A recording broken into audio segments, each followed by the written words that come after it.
Now, why people were so attracted and captivated by Lord Rama? Why? Because Lord Rama knew how he should deal with people. You see, there are three levels of interpersonal dealings. How we can deal with people. One level is at the mental level. We can deal with people mentally. What I think about another person. That's one thing.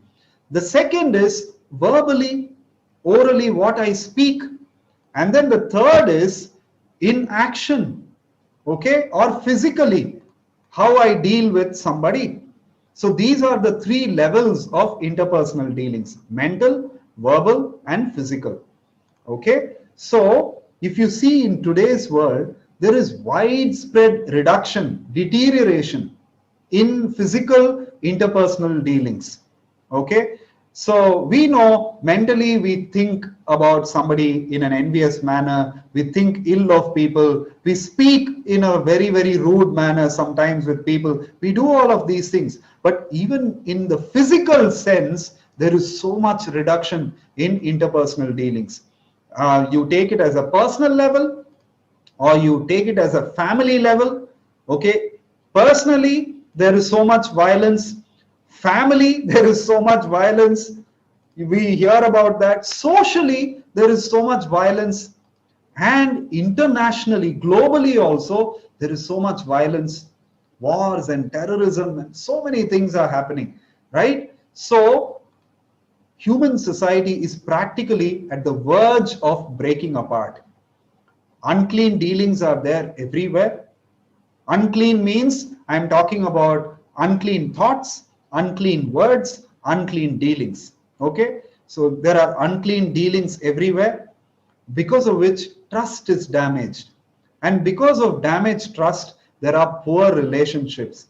And because of these poor relationships, there is social disorder. There will be order in the society only when relationships are good. Okay, so relationships will be good only when trust is there. Trust is the most important factor in relationships. And why trust is lost? Because of unclean dealings. Okay, even when we speak, we have to use the four gates of speech. What are these four gates? The first, and the words that we speak have to go through these four gates. What are those four gates? Lord Krishna's recommendation, first one is Satyam. The words we speak should be truthful. Second is Priyam. They should be affectionate.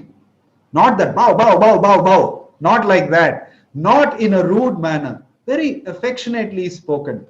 The third gate is Hitam. Hit means somebody's benefit. We should always speak for the benefit of others. And Anudvegakaram. Udvega means agitating. Anudvega means unagitating. Agitating means if they hear those words, people will become disturbed. So Krishna is telling it should not be disturbing to the person unto whom we are speaking. So, this is the verse from Bhagavad-Gita, from the 17th chapter. Okay, so Anudvega Karam Vakyam. The Vakyam means the language, words we speak should be Anudvega Karam, Satyam, Priya, Hitam Chayat. This is what Lord Krishna says in the Bhagavad-Gita. Okay, so our thoughts, our actions, all of these have to be consistent.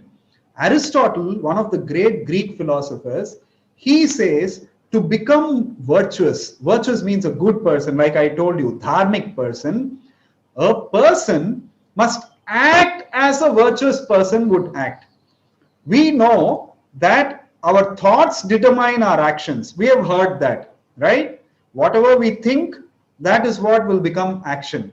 But here, Aristotle is saying that if you act like how a virtuous person acts, then your thoughts also can change.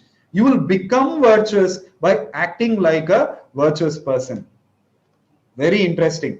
So this is a principle called as fake it until you make it. You can go on Google and search about this. There's so much research done on this. Okay, fake it until you make it. It's a revolutionary thought. Now, many studies have been done, like a study in psychological science in 2012. It said if you smile, your mood would lift. Mood is your mental state. Smile is a physical action.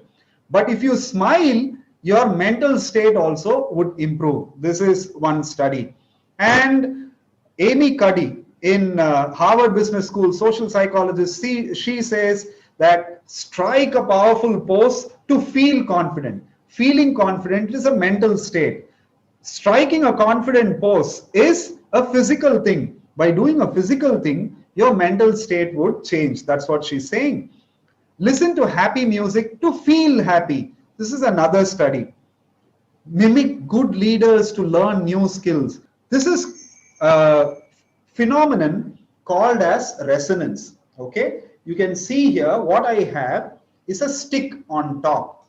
Okay, and there are two threads which are to the end of these threads. I have tied two objects of equal weight but which are little heavy, and connecting these two threads is another thread. You can probably even use maybe a rubber band for this. Okay, but these two threads should be connected by another, maybe a rubber band. You can use a rubber band.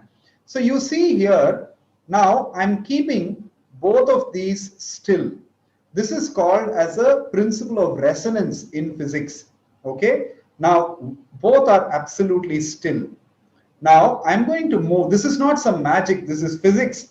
Okay, I'm going to oscillate only one of these rings, one of these heavy objects, and you will see that slowly the other ring, without doing anything, will also start to oscillate. Okay, this is called as resonance. So the frequency with which a leader is operating, if you are in contact with that person, you will also begin to vibrate in the same frequency like that of the leader. Okay, that is what we can understand. Okay, see this. You see this? I'm not doing anything. Slowly this ring also is beginning to oscillate, and now you can see both of them are oscillating with the same frequency. Isn't this amazing? So one thing that you should be careful about when you're trying to mimic the activities of a role model is that the motive behind this effort should be self-improvement and not to cheat others. The motive should be that you want to become a better person. You should not think that I will mimic, I will act like a good person and I will cheat others. No, that is not how it should be. Okay? The goal is not to change other people's perception about you, right? You don't want to do things because other people have to think good about you, but it should be about changing your own beliefs. You behave differently so that your beliefs will change. Okay, so that should be the idea.